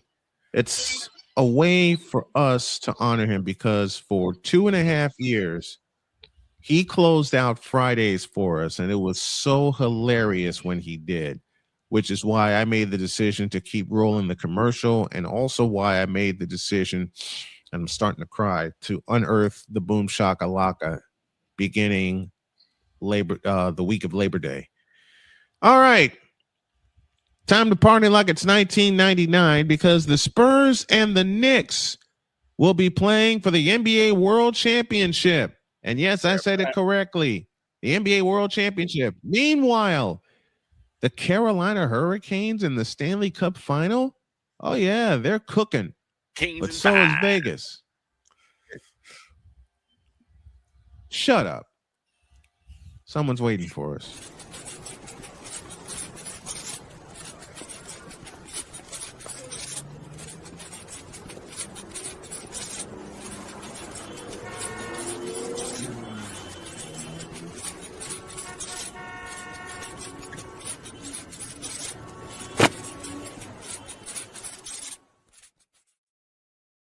I like that. I had to come up with something creative. Jay Spivey joins us from North Carolina. Good morning, Jay. How are you? What's up, guys? Good morning, Mr. Spivey. Once again, the question of all questions. Nobody talks about baseball? Nope. We What's did. baseball? What's baseball?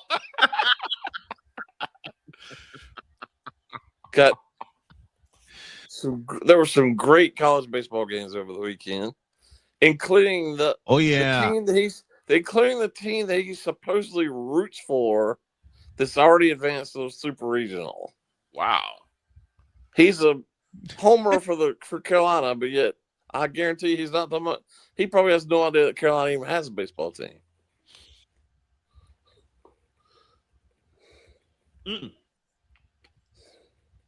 I can guarantee you that he doesn't know.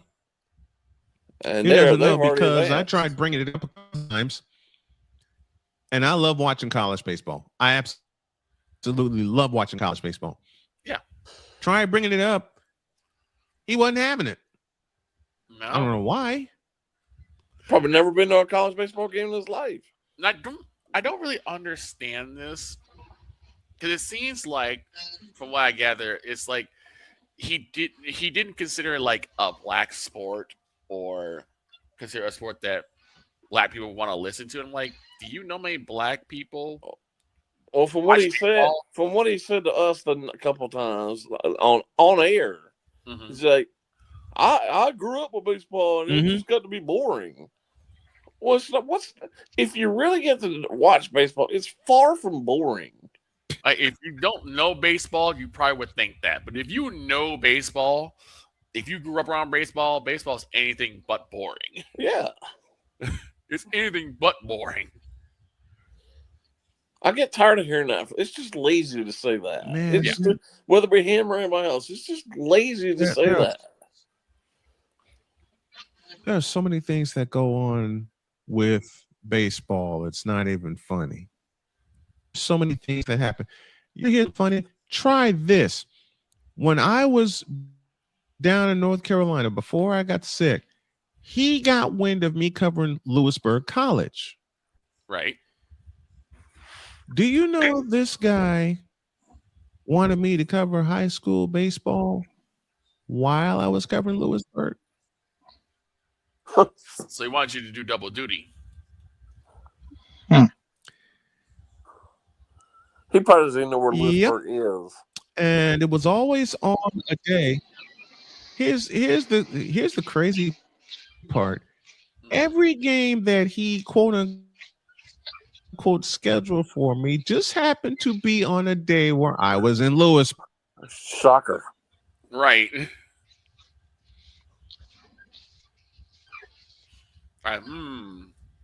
What And was then his, one of his associates asked me, "Why don't you come back and cover?" Why was this play-by-play self not down there covering them? One of his associates asked, because he doesn't like baseball. Because he doesn't like baseball. He admitted that. He admitted that to me. He admitted that to me out loud several times. Well, like a friend of mine, I've been saying for the last couple weeks. To repeat something. Like a friend Go of mine ahead, and I Jay. just said a couple weeks ago. I mean, excuse me. I've been saying for the last couple of weeks. He supposedly covers high school sports. But high school sports just ended in North Carolina on Saturday. The state championships just ended on Saturday. He did not cover a single spring sport. For 3 months. You know what I love? You know what I love Guarantee he covering, couldn't and I name a hope to player get or a back to team doing doing this. well. Right. You know what I hope to get back to covering? That's crazy. Next It year, is. I want to cover a high school. I want to cover a high school state championship, because the last time I did that was 2018, when I was going through hell in a handbasket, and a good friend of mine with the IHSA, I emailed him and I told him I wanted to cover the baseball state finals, and I asked how much would a media rights fee be, and he told me, and I said, I don't think I can make, because I don't have it. You know what that young man did for me? He said, "Come on down to Joliet. We got you."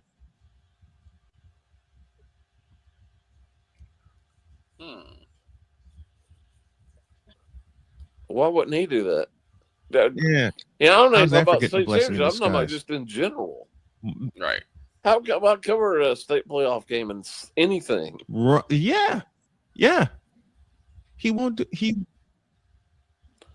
And in North Carolina, counting boys and girls track, there are 9 spring sports, and he Victor didn't cover any Deeds of them. cover me. I'll be right back. Didn't cover any of them. Okay. Gotcha. I just don't really understand this. He won't either.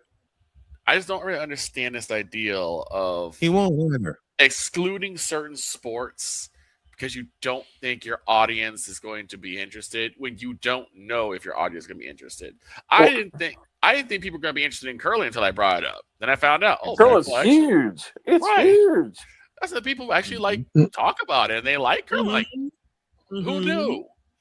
But if you don't ask, if you don't put it out there, you'll never know, and then you lose that part of the audience. We made fun of when Victor and I first got started together. We made fun of curling because we didn't know what it was. Mm-hmm. Then we watched it. It's huge. It is huge.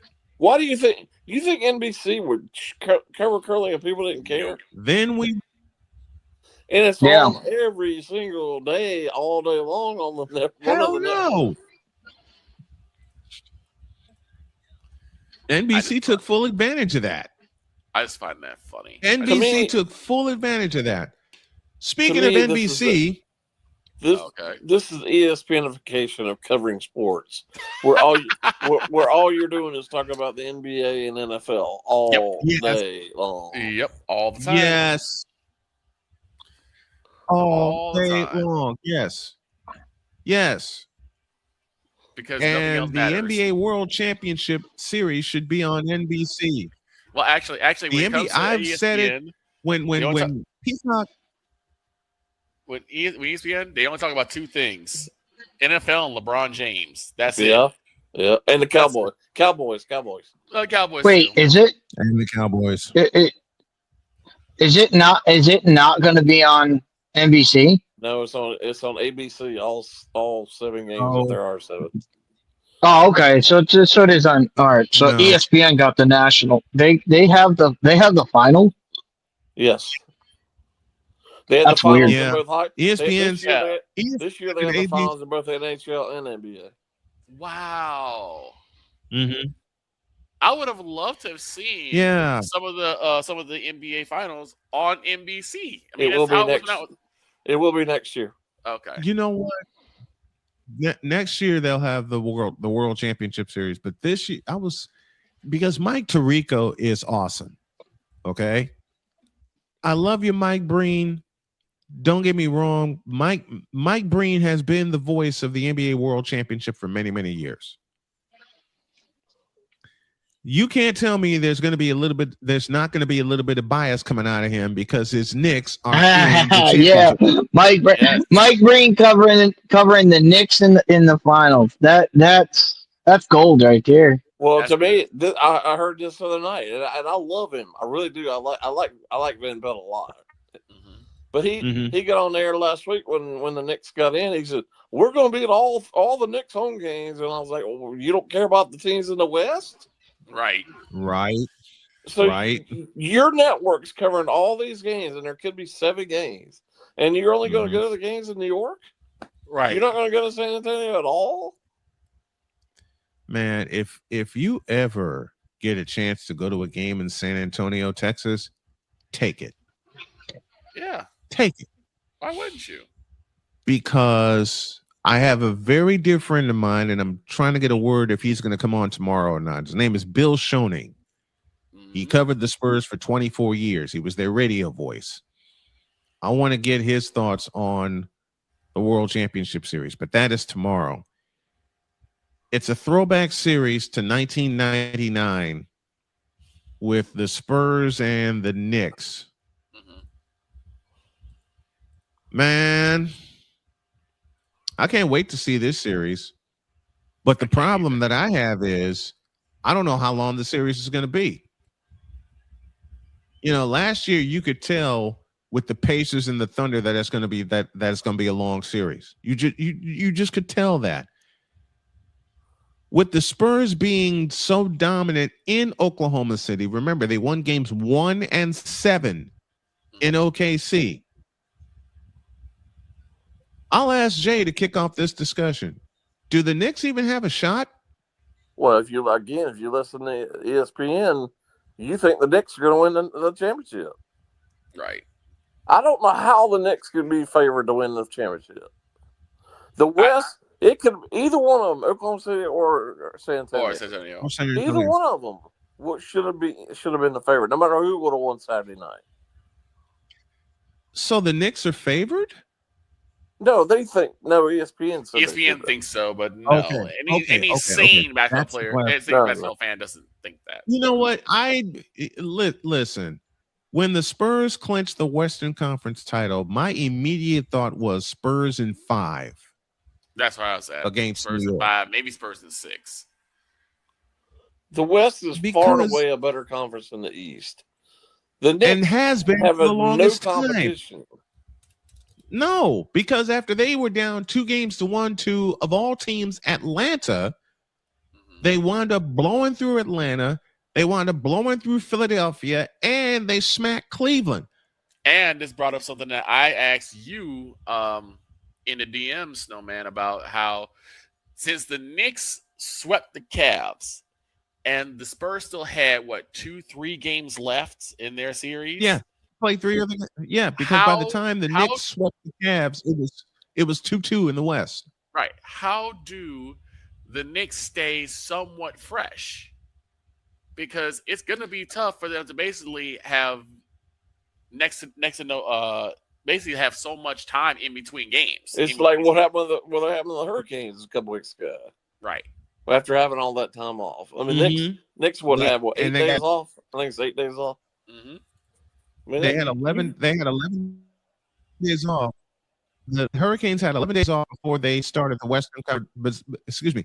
The Hurricanes had 11 days off before they started the Eastern Conference Final, and then in Game 1 they got pummeled by Montreal because now they weren't Carolina used to the pace. They weren't used to the pace. Now they won the next 4 games, and congrats to the Carolina Hurricanes, another team a certain someone won't talk about. Congrats to the Carolina Hurricanes for winning the Eastern Conference Final. This is the funniest thing.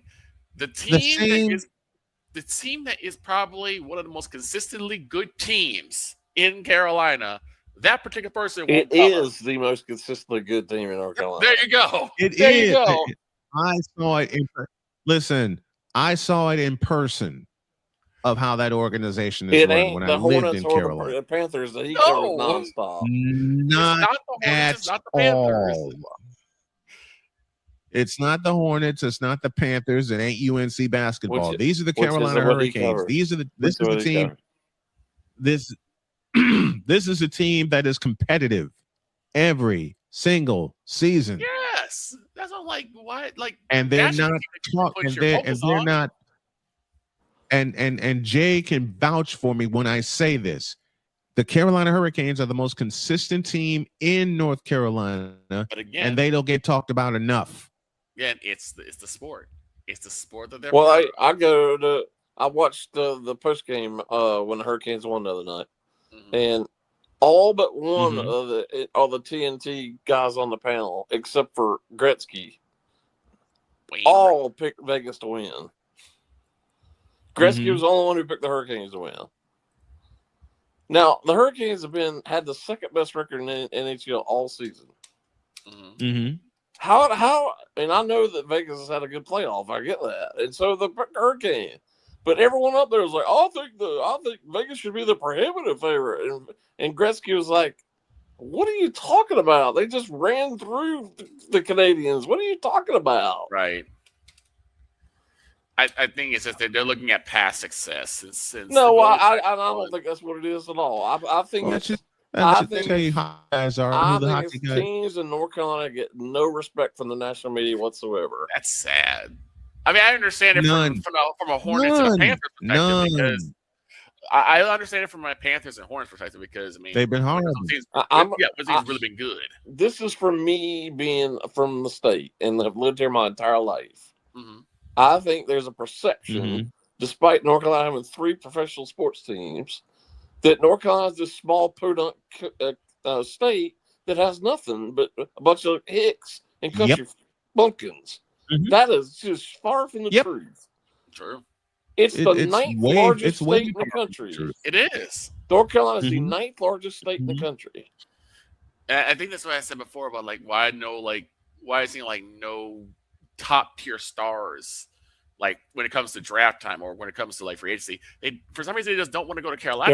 They're not coming to Charlotte. They're not. I'm like, why not? Because the Panthers here's why.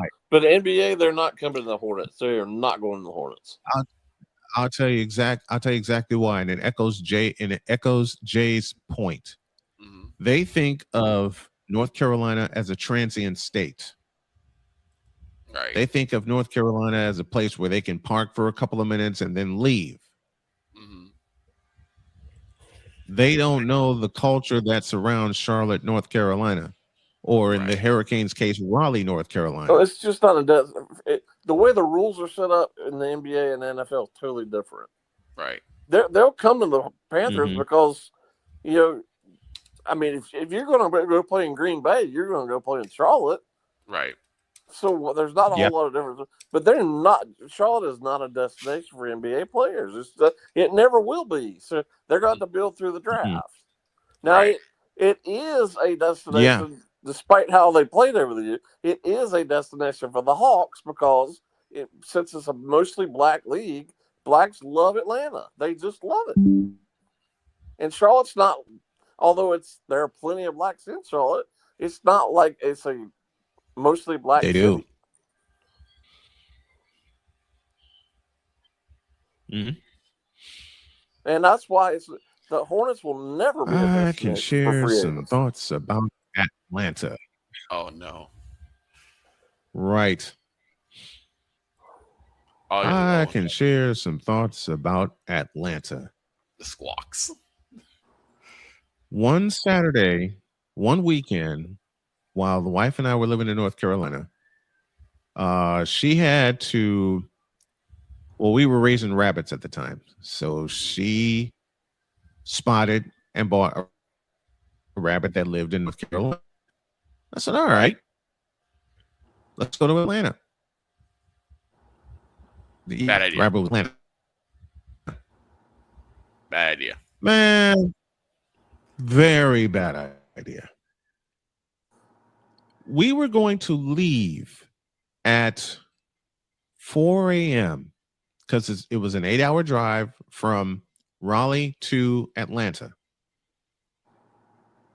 Man, I barely closed my eyes, and my wife, my eagle-eyed wife, woke me up and said, "We're leaving now." Huh? She said, "Trust me, we're leaving now." When we got to Atlanta, the traffic was horrible. Well, no surprise there. Nope. It's always bad in Atlanta every day. Nope. No surprise. I mean, listen. We drove there on a Saturday. Keep that in mind. We drove there on a Saturday. You would think, my stupid behind would think there was no traffic on Saturday in Atlanta. And boy, I was proven wrong the moment we crossed the bleeping state line. Yep. Oh boy. 85 is bumper to bumper. Oh my God. Bumper to bumper. We had to drive 85 to get to Atlanta. When we crossed the state line from North Carolina into Georgia, yikes. Bad. It's Michael Bumper Jackson. To bad. bumper to bumper to bumper to bumper. Oh my gosh. We especially if you get between about within an hour of Atlanta, it is literally bumper to bumper. Oh my God. That traffic nearly made me throw up. It was that bad. That is bad. That's terrible. It was that bad. Now, I am from Chicago. Chicago will always be home to me. Right. I've driven in Chicago traffic. I can deal with driving in Chicago traffic. I don't even want I-90. Oh God, the doggone Dan Ryan. with all the toll roads and everything. 55. Oh my God. Well, actually, 55 is probably the most tame, but whew.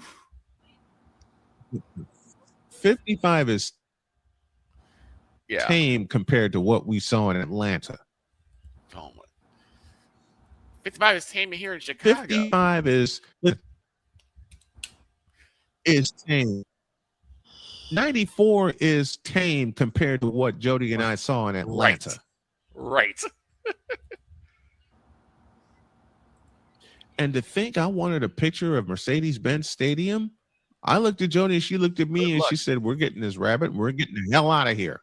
Which is almost in downtown Atlanta. Right. Good luck. Yeah. Good luck. That is please. Good luck indeed. Good luck indeed, man.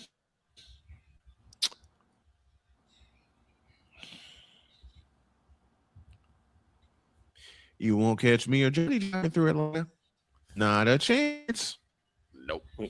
You need to go see get back to Carolina so I can check out a Hornets game then. James game.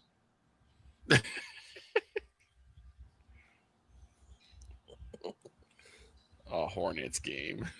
You talking about an inconsequential team? There you go. There you go. I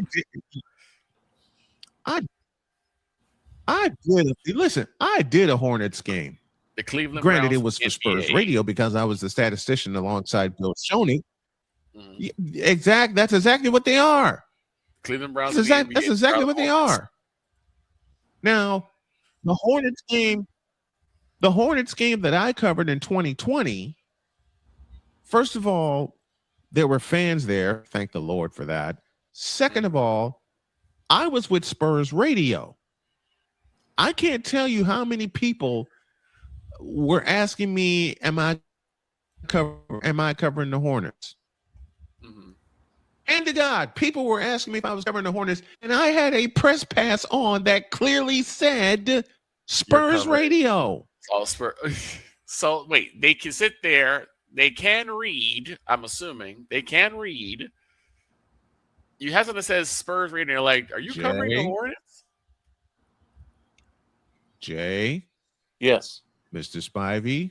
Yes. You can vouch for me on this. It happens. Oh, it happens all the time. That's crazy. It happened to me. Happened to me last year at the not just past year, but last year at the NASCAR Clash. Oh, really? Yes. Oh no. Oh no.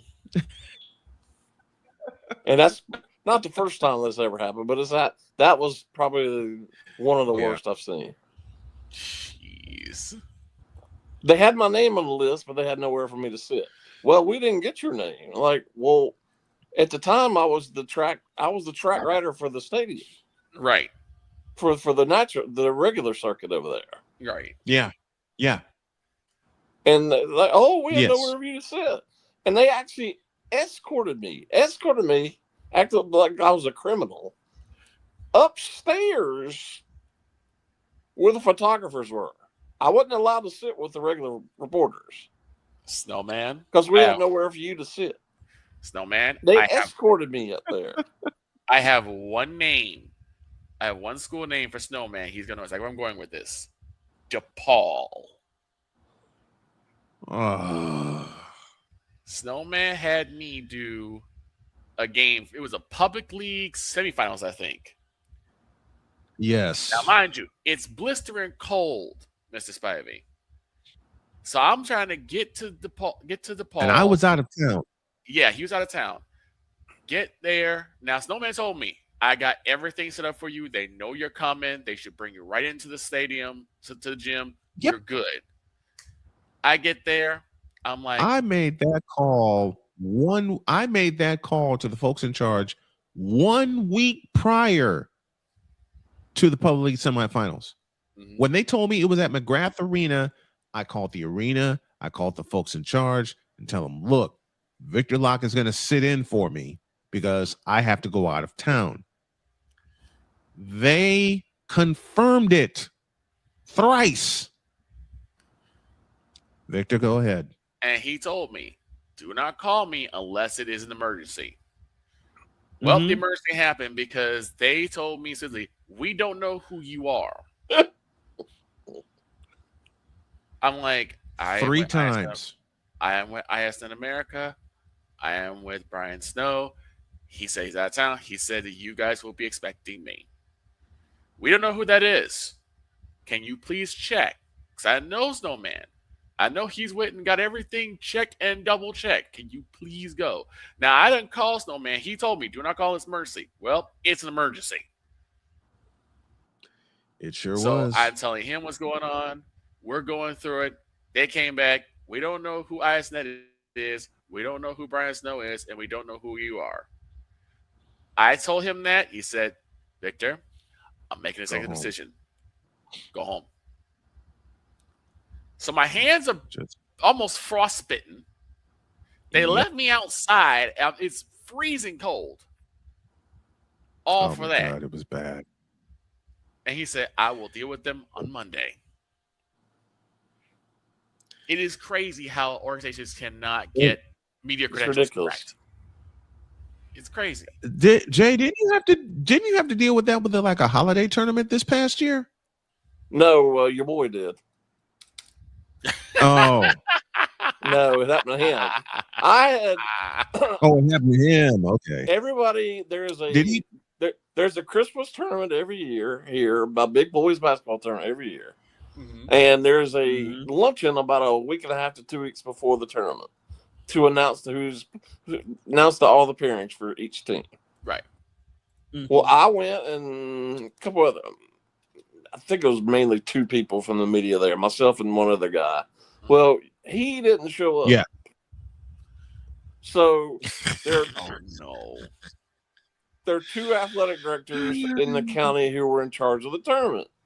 And where I was going to be, the AD was there, and I said, could you please have us a media table? He said, yeah, I was already going to do that. So I was there for 3 days, had media tables right behind the baseline. This is a high school gym. I get there on Saturday. He's late. Now, he's supposed to be covering the whole thing. Breaking every rule in the book here. Well, he shows up in about midway through the second quarter of one of the games. Oh, my God. Oh, my God. Then he puts his stuff. Now, there was a table there, probably enough for 3 people, but really 2. It's one of those fold-out white, white tables. Yeah. Like card tables, basically. Right, exactly. Yeah. So I was already sitting there, and the other guy from the Winston-Salem Journal was sitting there as well. We were sitting there covering the game. He comes in late, puts his stuff on the table in front of me, stands in front of me, right, and clearly acts as if I'm supposed to move for him. Right. And I wasn't going to budge. No, you were already there. You were there on time. You better not. To me, but not the other guy. He didn't do it to the other guy who was sitting right next to me. He did to you. Like you had every reason to be there. Yeah, you were there. You were on time. You were present. He left his stuff there, but he never said a word to me about this. But I knew what he was trying to do. He wanted me to leave. Right. So he went down to the other end of the baseline. He went down the other end of the baseline, the city county athletic director, the woman who's in charge of all the county schools. He went down to talk to her. And I'm guessing she told him to go sit on the other baseline because he picked up his stuff eventually and went to the other baseline on the other end of the basketball court. Well, my question would have been, why are you late? That's my first question. He didn't show up to the luncheon and didn't tell anybody he was coming. He never told anybody he was coming. He just showed up. Oh, God. I mean, with luncheons like budging. That, and I was not budging. I was not budging. You better. I'm glad you didn't budge. Well, with events like that, and the events that get bigger and bigger and bigger, i.e., the NBA World Championship Series, and I had a chance to see the Bulls playing 2 of them live, one at the stadium, one at the United Center. First of all, with luncheons like that, you need to be there early. I'm gonna say, Snowman, what was it? No, I'm not talking about the lunch. I'm talking about the game itself. The game itself. He didn't even show up for lunch. He wasn't even at the lunch. He didn't show up for lunch. Right. You need to be at the luncheon for. If you're going to cover said tournament, you need to be at luncheon. What was our protocol? Need to be at the luncheon. What was our protocol for games, Snowman? 2 hours early. At least.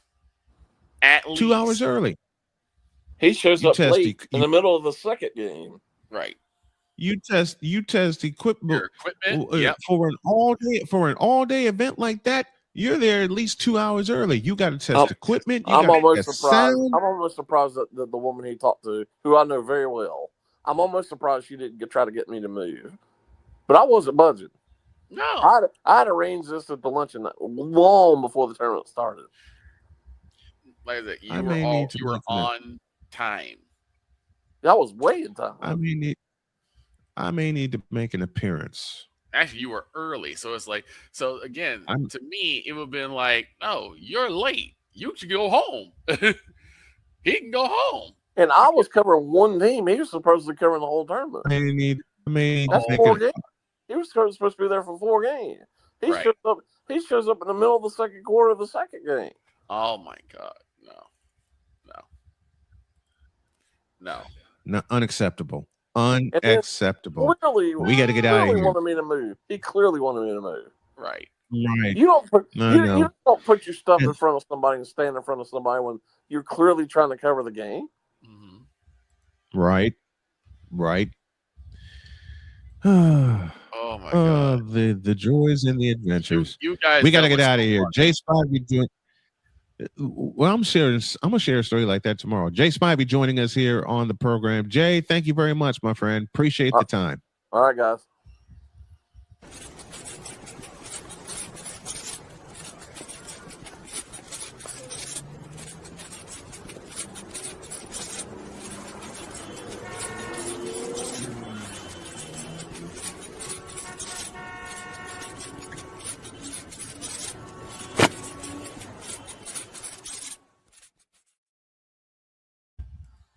May need to make an appearance at said tournament. Oh no! Find a way to pull it off too. Here. That's what I was waiting for. Good. Have a great day. God bless. Remember to make your next move your best move, and always remember: if your dreams don't scare you, they are simply not big enough. Dream big, do bigger. We are. We hope y'all are too. So long, everybody.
Don't forget this week, the NBA World Championship Series, as well as the Stanley Cup Final on the Snowman Multimedia Sports Network. And tonight, it's the White Sox and the Minnesota Twins, 7:40 for first pitch, 7:10 is our pregame Eastern Daylight Time. God bless y'all. So long, everybody.